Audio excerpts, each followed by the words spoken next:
Hi guys, this is Dr. Bhasha Mukherjee, the current Miss England. I hope you're all well and staying at home. So today I wanted to talk about mental health. And before I get started, I'm just going to address the elephant in the room. I am wearing an ugly green t-shirt. It's not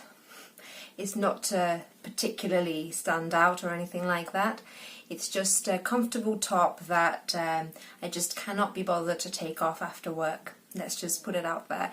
And also, it's actually from Miss World. This is my Miss World sport top.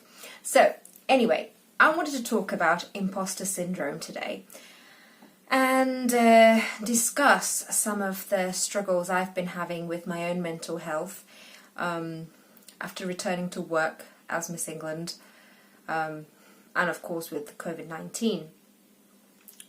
So, what is imposter syndrome, first of all?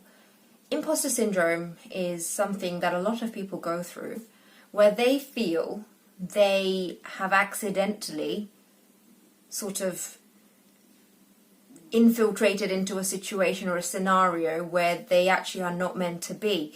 So the most usual example for this is people that go to field of work or university and feel that somehow, for some reason, they're the only person that managed to somehow cheat the system and get into their course or get into their job when actually they don't deserve to be there, and everybody else deserves to be there but yourself. And this comes from a place of self-doubt and low self-esteem. And for me, it's slightly I will explain exactly why I have been feeling imposter syndrome. So, of course, I always knew I wanted to be a doctor, and I always knew how much it meant to me, and it was never a question of me dropping medicine and doing something else. But all the way through university, I felt imposter syndrome, because all the way through university, I was doing extracurricular activities that had absolutely nothing to do with medicine at all.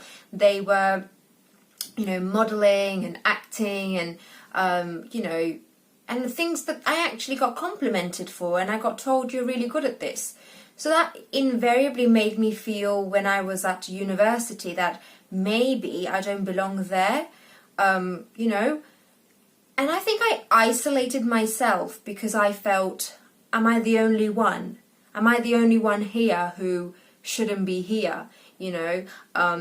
And I'm sure a lot of students go through this, and I think I didn't recognize the fact that a lot of people felt the same way as me, that they didn't feel that they belonged in this place, and they felt everybody else seemed to be getting along fine. It was just recently that I read the post of a girl I went to medical school with that I realized that actually this is something everybody feels. Recently I've been back at the NHS, and it's been hard. I think the first day I went back there, totally different scenario. I was put in a different ward that I didn't know very well, and since then I've been put in a different ward every day, which means that that feeling of belonging has been very, very weak anyway, because I'm not getting that bonding experience with my work colleagues on a day-to-day basis. I get put in a new ward every day, which means that every day there are new staff members that I have to sort of get used to and establish a rapport with. And every day I keep thinking, oh my God, if I'm doing anything wrong right now, is it because I'm just stupid? Is it because I'm Miss England?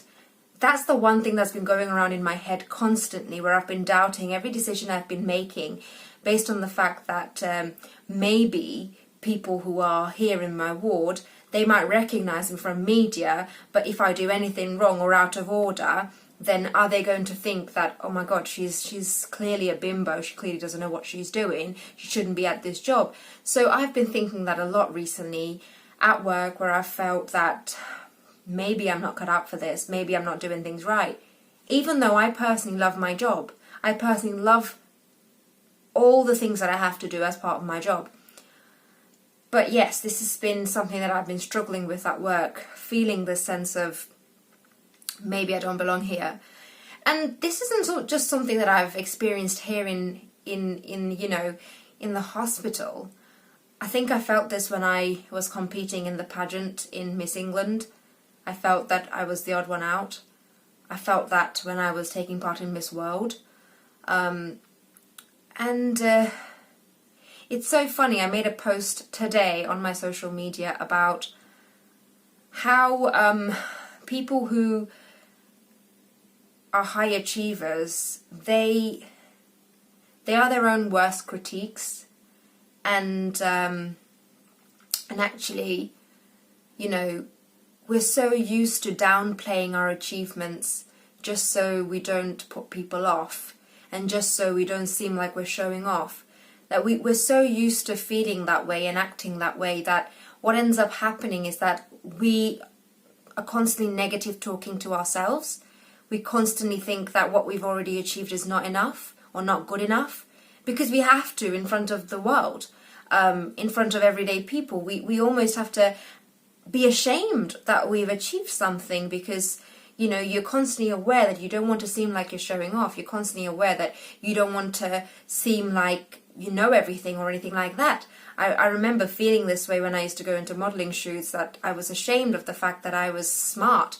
And obviously now that I go to work, I'm ashamed of the fact that I have that Miss England title behind me, and whether that makes me the odd one out, and whether that impacts on how people see me about my job, and if I'm doing my job correctly, and therefore do I belong in that environment. So I think I've been doing that negative talk so much, that downplaying thing, that it's actually over time, what it's not just for myself, it's for everybody. You can't.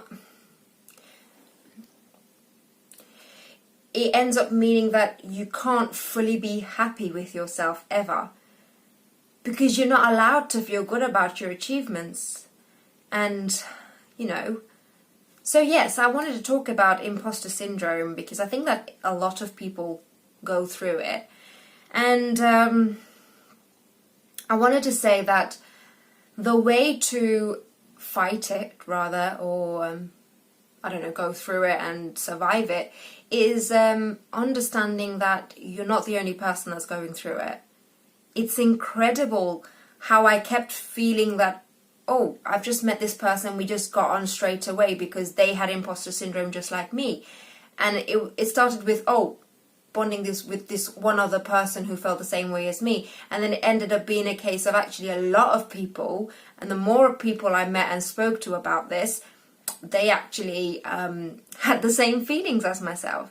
So, that gives you a reality check that it's not just you that's feeling that way. And if everyone feels like an imposter in an environment, then clearly you're not the person that's wrong. Secondly, where's the evidence for it? If you are feeling that you don't belong in a place, what is the evidence for it? Have you done anything where you've gotten in trouble, or someone's actually said anything to you, or are you making this up in your mind? So this is something my therapist told me ages ago, that when you're going through that doubting emotion of yourself, then write things down, or even like compartmentalize and think, okay, why am I thinking this? What evidence do I have to believe this?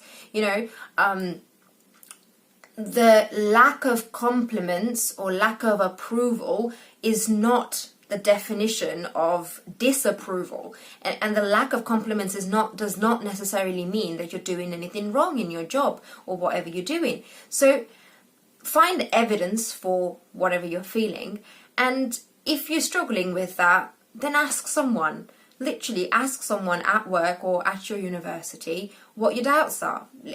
Someone told me this as well, that why don't you just pull them aside and ask them, hey, do you ever think that I don't do my job properly, or do I ever come across as someone who's trying to take things easy or something like that? So those are the 3 things that I would recommend for dealing with imposter syndrome. And that's all I wanted to say about imposter syndrome. Don't forget to like, share, comment, and subscribe to my YouTube channel. Follow me on all my social media. Thank you guys. Bye.